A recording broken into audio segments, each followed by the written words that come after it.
This talk is going to give us an early history of the entire Montauk program, some of its background, what its agenda was with regards to the Montauk Time Tunnel and mind control. There is a hidden agenda we'll have to get into, too. And the hidden agenda. So why don't we start with the beginning of the Montauk Project with Mr. Al Bielek.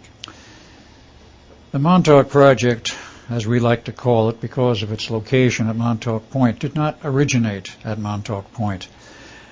Its origin actually goes back a few years prior to that, actually to about 1946-47, when World War II was over. And a lot of German scientists were brought in from Europe under Operation Paperclip, some of whom wound up with the CIA, some wound up with various other agencies. CIA, of course, for the record, only was formally entitled to be called that by a charter signed in 1947 by President Truman. But many of these scientists came into the U.S., and a lot of them wound up working in various projects under government behest at a well-known laboratory on Long Island, Brookhaven National Laboratories. Now, Operation Paperclip pulled in thousands of people from Europe, mostly Germany. Now, many of these scientists have been working on various projects in Europe and in Germany prior to the ending of the war, and they've continued their work. The primary and principal agendas, as I understand it, and as we were pursued at Brookhaven for approximately 20 years, was one, time travel, and secondly, mind control. To go back a little bit earlier than the arrival in the United States, these scientists were working in Nazi Germany on these projects there. They were working on time travel. The Germans allegedly did have a functioning time travel system, though I have not seen anything I would consider sufficient to call it a positive fact that they did, but those are the rumors. They were working on mind control, and there's very strong evidence to show what type of equipments they were using at that time, though it was an earlier phase of it. All of this hardware and experimental work was brought to the United States by the same scientists who worked on it, and it wound up at Brookhaven. Brookhaven, I might also add, quite aside from the fact that they're well known for nuclear medicine and other rather clandestine research projects, which today includes a repository of alien bodies and aliens alive and dead and crashed UFOs and a lot of other strange phenomena, all of which was occurring simultaneously, because Brookhaven is a very large operation and has a lot of money supporting it. It is basically a tax-supported structure, though I'm sure there's a lot of clandestine monies arriving there under the table from various other government sources. But the fact that it is publicly supported by tax money means they must make monthly reports to the oversight committees in Congress and the Senate. And this went on for years. Excuse me. This went on for years, the monthly reports. Nobody read them in Congress or the Senate, but they kept doing their research, that is, these German scientists, were doing their research at Montauk, and this went on into the 60s. And nobody knows really what they were doing until eventually someone started reading these reports in the mid to late 60s. And they were reading things like mind control and this sort of thing, and they said, mind control? These guys might use it on us. Pull the funds on that project and also kick the guys out. That was the orders that came down from Congress and or the Senate. So the scientists were given their notice they were to leave. So obviously they were looking for a new home. Now, parallel to this, a little further east on the island was a place called Montauk Point. And at Montauk Point there was an area called Fort Hero. Fort Hero, of course, was an established military base that goes back to the beginning of the 20th century, to about 1900.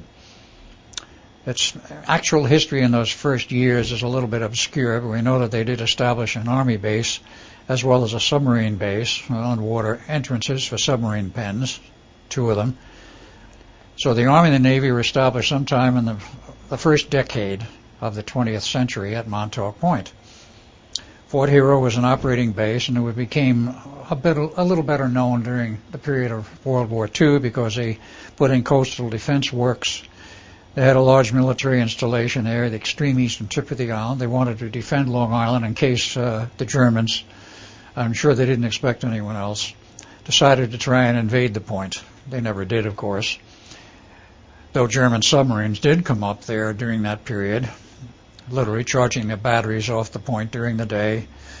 And the crews would wave at people on shore, and people ashore would wave at the crews, and it was rather a strange war when the German subs came up in enemy territory, and nobody ever shot at anyone, and nobody did anything except wave at each other and be friendly. It was a strange war indeed in many respects.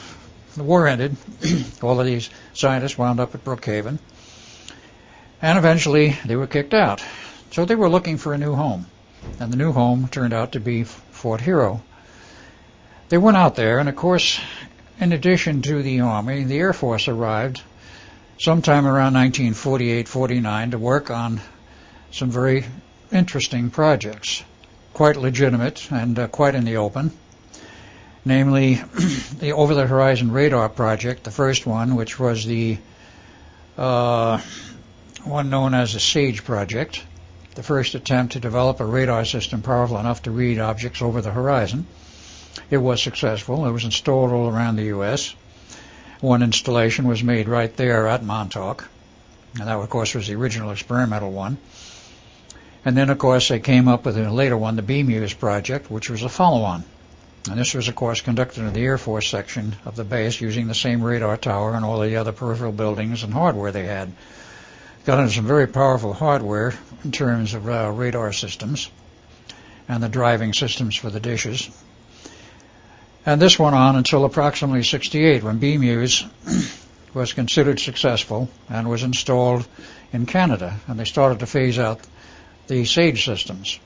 Well, at that point, 1968, they were considering phasing out the SAGE system, but before it was shut down and phased out, the scientists from Brookhaven arrived and gave a pitch to the military there.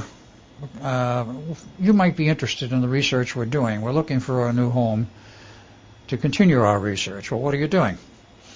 Basically, we're working on a program which we know you would be interested in. Well, what's that?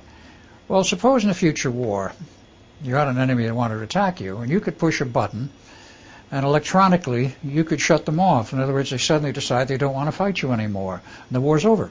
Nobody fires a shot. Well, they liked that idea, the military personnel, and they said, yes, you may come on our base and continue this research. We're very interested. And, of course, this was the idea of mind manipulation and getting an enemy to surrender by the push of a button on certain very exotic electronic systems. This was demonstrated and used in the Gulf War in 1991, I might add. In any case, in 1968, the system didn't exist yet. But they were welcomed out to Montauk, and they moved in the surface installations, and at a later time underground.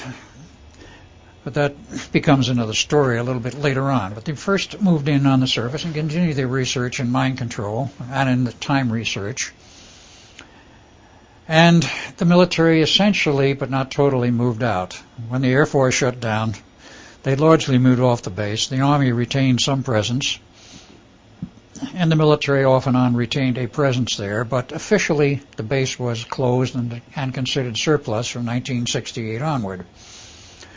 It was held as a surplus base in terms of the War Assets Administration in Washington. And the story circulated after that point that they were going to turn it over to New York State and make a park out of it. Demolish the buildings, perhaps keep the radar tower and convert it into a restaurant. There were a lot of rumors circulated over a period of time. But the Parks Administration did become involved to the extent that they partially took it over and officially sanctioned it as